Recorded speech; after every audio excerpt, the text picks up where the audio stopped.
हंपीच्या दुसऱ्या भागात आपले स्वागत आहे. पहिल्या भागात आपण विजय विठ्ठल मंदिर व परिसर, लोटस महल, हत्तींचा महल, हजार रामचंद्र मंदिर व विरूपाक्ष मंदिर इत्यादी ठिकाणे पाहिली. याची लिंक व्हिडिओच्या वरील बाजूस दिलेली आहे.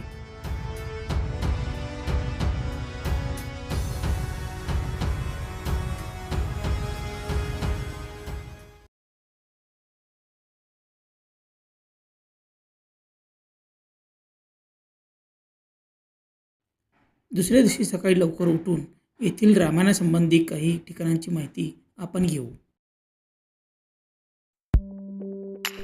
प्रथम आपण भेट देणार आहोत ते ठिकाण म्हणजे अंजनाद्री पर्वत. हे ठिकाण म्हणजे पवनपुत्र हनुमान यांचे जन्मस्थान मानले जाते. हे ठिकाण रामायणातील किष्किंधा प्रदेशाशी जोडले आहे, जिथे हनुमान आणि सुग्रीव यांची भेट होते. पर्वताच्या पायथ्यालाच प्रभू रामचंद्रांची मूर्ती आहे. तेथून पर्वत चढण्यास सुरुवात होते.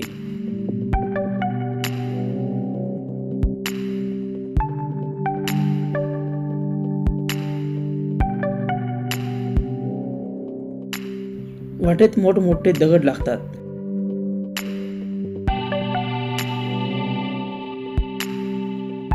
त्यांना पार करत आपण शेवटी मंदिराजवळ पोहोचतो.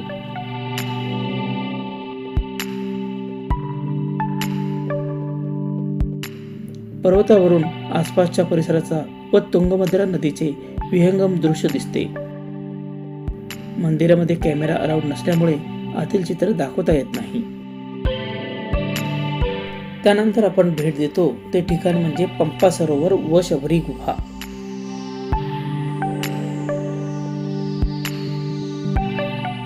ही ठिकाणी म्हणजे रामायणाच्या कथेनुसार प्रभू रामचंद्र, लक्ष्मण व हनुमान यांच्या भेटीचे ठिकाण असे मानले जाते.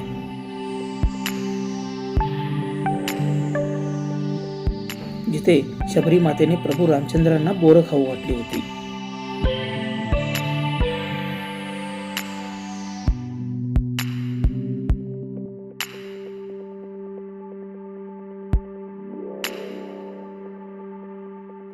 ते एक पवित्र व शांत परिसर आहे.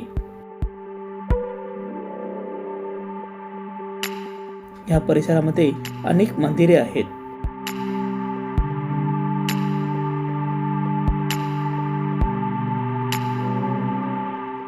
आजच्या दिवसाचे तिसरे ठिकाण म्हणजे बाली गुफा.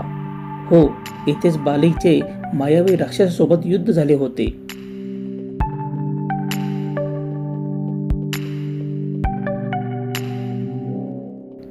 काही पायऱ्या चढून गेल्यानंतर एक मंदिर लागते. त्यानंतर 2 बुरुजांमध्ये असलेले किल्ल्याचे प्रवेशद्वार दिसते.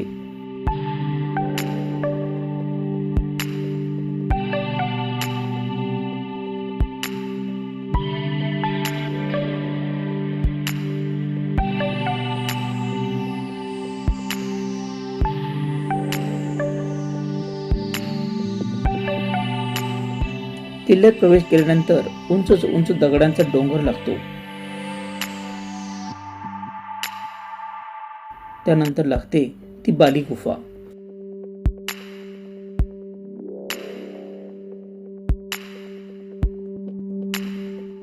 अरुंद भागातून दगडी गुहेत प्रवेश करतो. याच गुहेत मायावी राक्षस व बाली यांच्यात युद्ध झाले होते.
येथील भिंतींवर या युद्धाचे काही प्रसंग रंगवण्यात आले आहेत.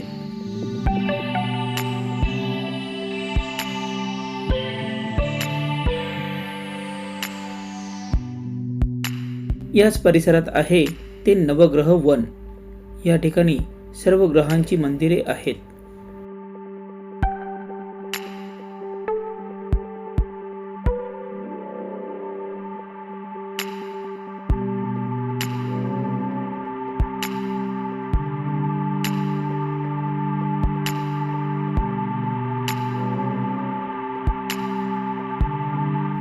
त्याच्या बाजूस 12 ज्योतिर्लिंग मंदिर सुद्धा आहे.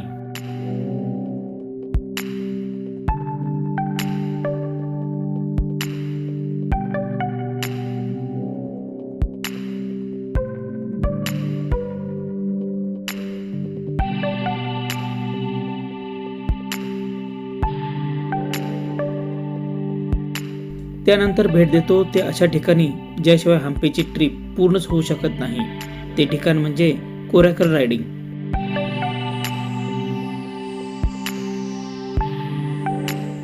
एक गोल नावेत बसून तुंगभद्रा नदीतील तो प्रवास अविस्मरणीय व रोमांचकारी होता.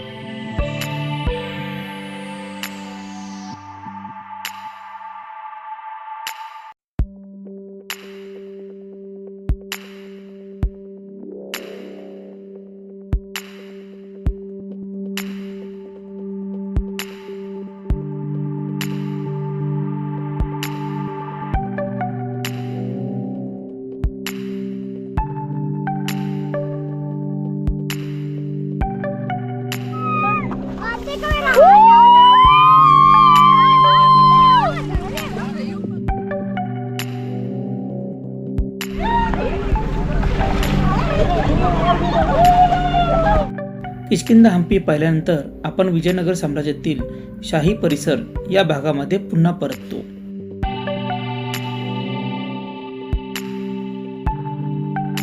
व प्रथम भेट देतो ते क्वीन्स बाथ येथे.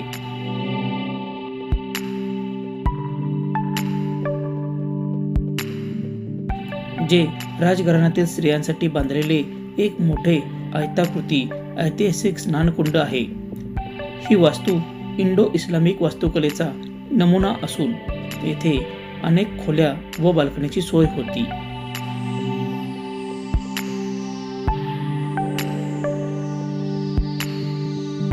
येथे पाण्याचे व्यवस्थापन सुद्धा पाहण्यासारखे आहे.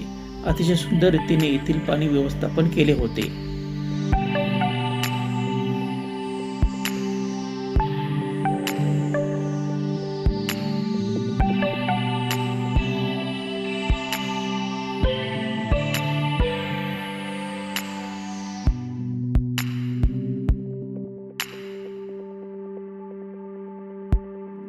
विजयनगर साम्राज्यातील शाही परिसरातील एका भव्य इमारतीला आपण आता भेट देणार आहोत.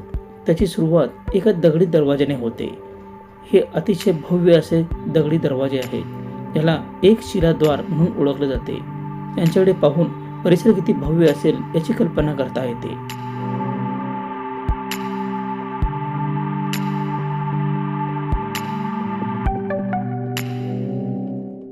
ती भव्य वास्तू म्हणजे महानवमी डिब्बा. हा 12 मीटर उंच व 3 टप्प्यात बांधलेला ग्रॅनाइटचा प्लॅटफॉर्म आहे.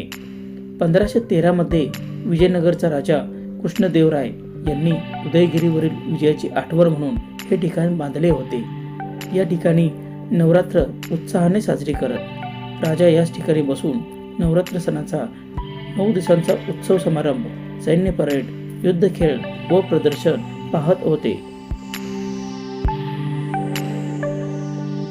येथील भिंती खूप बोलक्या आहेत.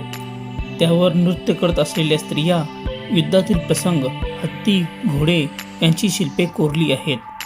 ही शिल्पे तत्कालीन विजयनगर साम्राज्याची भव्यता सांगतात.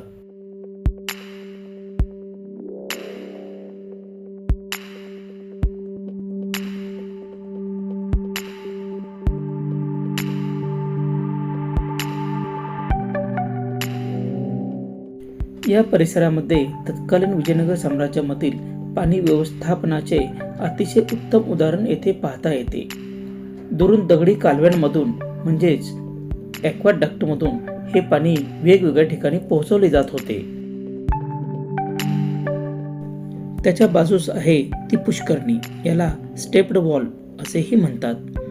15व्या शतकात तुंगभद्रेचे पाणी थेट कालव्यांद्वारे या ठिकाणी येत होते. त्यामुळे राजघराण्यातील धार्मिक विधींसाठी याचा वापर केला जात होता.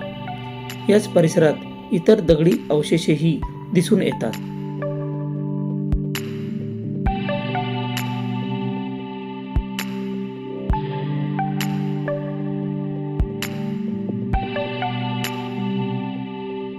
तेथून थोड्या अंतरावर आहे ते अंडरग्राऊंड शिव मंदिर.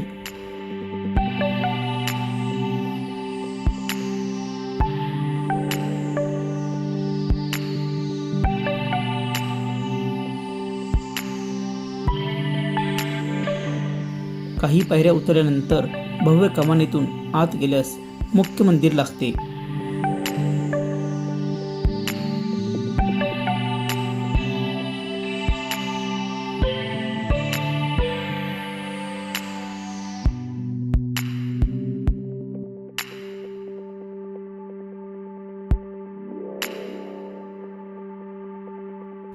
सध्या येथे पाणी साचल्यामुळे आत जाऊन पाहता येणे शक्य नव्हते. त्यानंतर आपण भेट देतो ते लक्ष्मी नरसिंह मंदिरास. सुमारे 6.5 मीटर उंचीची व एकाच दगडात कोरलेली ही मूर्ती हंपीतील सर्वात भव्य मूर्तींपैकी एक होती. ती 1528 मध्ये राजा कृष्णदेवराय यांच्या आदेशानुसार बांधली होती.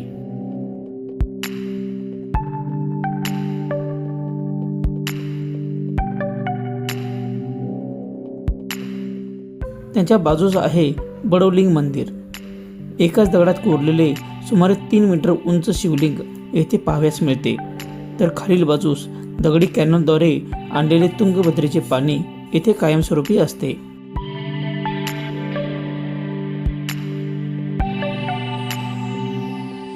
त्यानंतर आपण भेट देतो ते श्रीकृष्ण मंदिरास.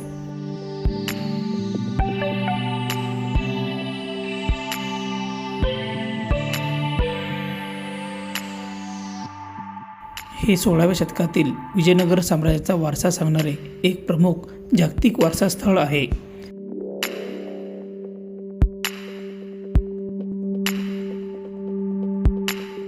राजा कृष्णदेवराय यांनी 1513 मध्ये हे मंदिर बांधले होते व पूर्वी या ठिकाणी बाळकृष्णाची मूर्ती होती.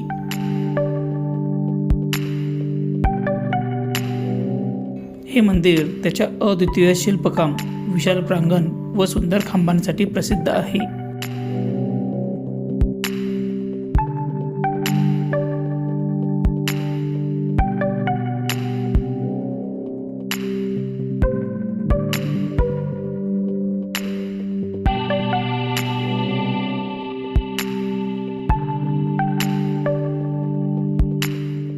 त्यानंतर थोड्याच अंतरावर आहे ते ससेवेकालू गणेश मंदिर. हे हेमकूट पर्वताच्या पायथ्याशी असून ही साधारणतः 4 फूट उंचीची मूर्ती आहे. ससेवेकालू म्हणजे मोहरीचे बी. गणेशाच्या गोल पोटावरूनच याला हे नाव पडले असावे. येथे गणेशाच्या पोटावर साप सुद्धा कोरला आहे.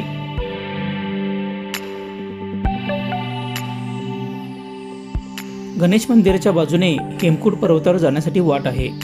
वाटेत अनेक शिल्पे लागतात.